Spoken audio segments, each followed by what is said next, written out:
Everyone, this is Matt from endsickness.org. Today I'm going to talk about how antibiotics and heavy courses of antibiotics can lead to mycotoxin or mold sensitivity.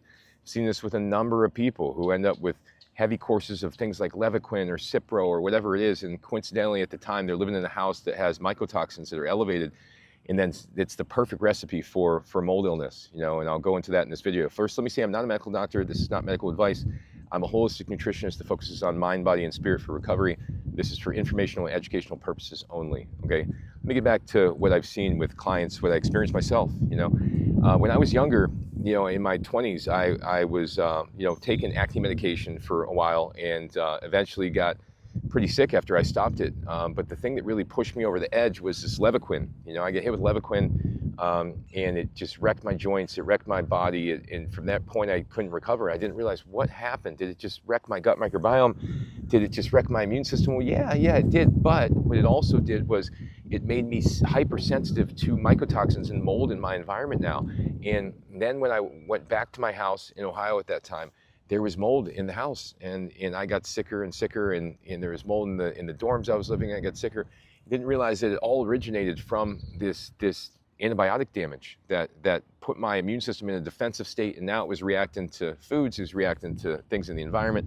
I was just more likely to be triggered into things. So if you, what I see with people who have mycotoxin sensitivity is there is a traumatic event that's affected either the immune system, whether it's in their personal life, but most of the time it is due to antibiotic usage or some medication that was overused. And this is just the commonality when you see people who have mold illness. It's either this chronic heavy stressor or some significant stressor in their life, significant antibiotics, or both together. And then when that happens, it changes the way the immune system responds to what's in the environment.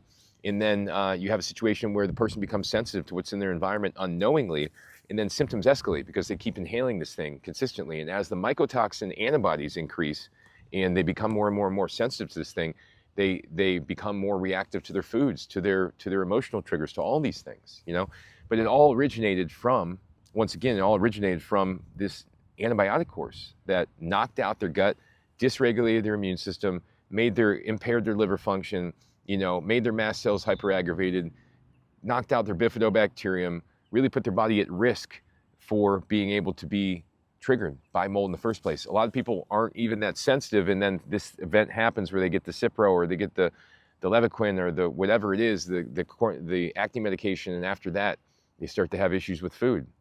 They keep eating the same foods, and they have issues with mold, and they have issues with stress. Then all of a sudden, here we are. We're in a full-blown mycotoxin illness, and now the person has to be observant of their environment to be able to recover from their chronic illness. So this is what I've seen over and over again. This is what I help people with. There is definitely a lot of correlation between antibiotic damage and mycotoxin illness or mycotoxin sensitivity. My daughter had 12 courses of antibiotics in her first year of her life before I got custody of her, when I had no control over anything. And coincidentally, by the time she was 1.5, then she had mold illness symptoms, right? And this was after several courses of antibiotics. She had pneumonia, bronchitis, sinus infections, ear infections, all these things. But would it have happened if she didn't have so many courses of antibiotics? Would she have been sick from this mold illness? I mean, who knows? But for me, that's what led to it, was this heavy antibiotic use.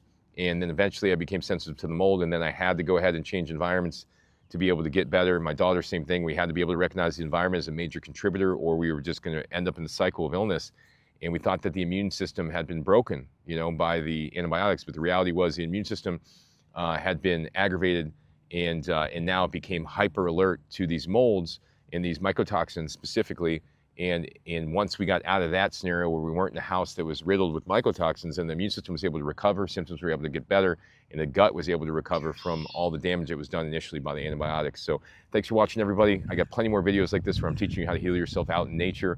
Feel free to get in touch via my website, endsickness.org, or offer free phone consultations, go over your case and how I'd approach it. And hope to see you again in another video.